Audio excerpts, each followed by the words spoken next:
Students who participate in the Undergraduate Research Symposium do so because they have had the opportunity to study and learn from professors.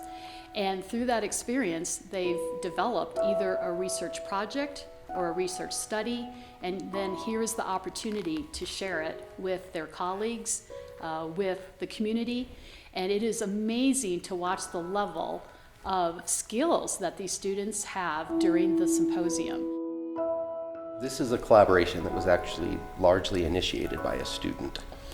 So when I was teaching parasitology last year, I go over the life cycle of myxozoan parasites, and there's a myxozoan parasite called Tetracapsuloides bryosalmonae, which we refer to as T-brio for short.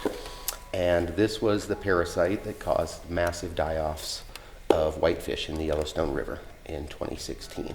I had a student approach me after class and ask if the parasite was present in rivers around Dillon.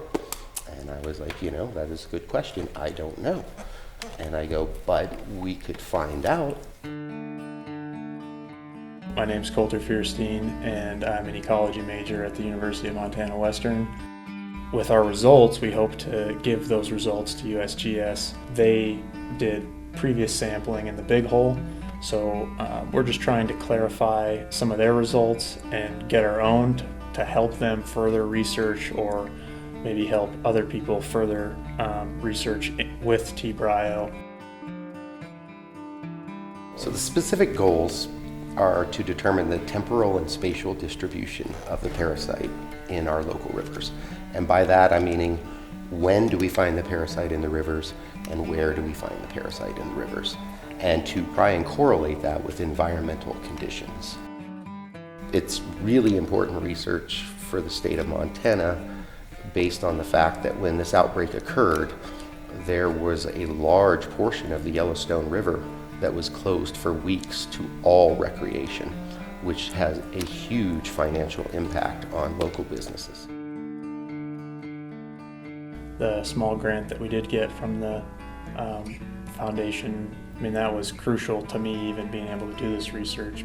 Having that extra money to fund the materials for me to partake in research that's critical. Every one of our students in biology that has gone on to a higher level of education has participated in research here on this campus. The actual experience in class is a big part of then actually going and implementing that on actual research. As for getting into grad school, I don't think a lot of undergraduates are given these kind of opportunities to be able to conduct research and help in research with faculty at the school. So I think that really stands out and makes you really competitive when applying for those types of things.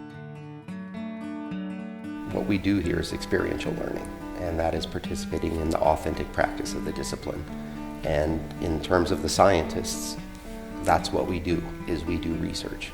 So the only way we can provide experiential learning to our students is to engage them in research, and that obviously requires funding. As our students here, a lot of them are interested in outdoor activities like hunting and fishing.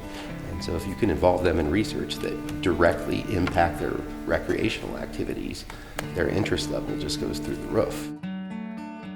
The other thing that all this does is support a public fishery. It's pretty awesome to be able to do research that may end up benefiting the fishery in general. Before, I used to have to go out and try to recruit people to come in the lab with Borrelia, and once I switched over to fish parasites, I've got students beating on my door wanting to participate in the research project. The more interested you are in a subject, the more you're going to learn.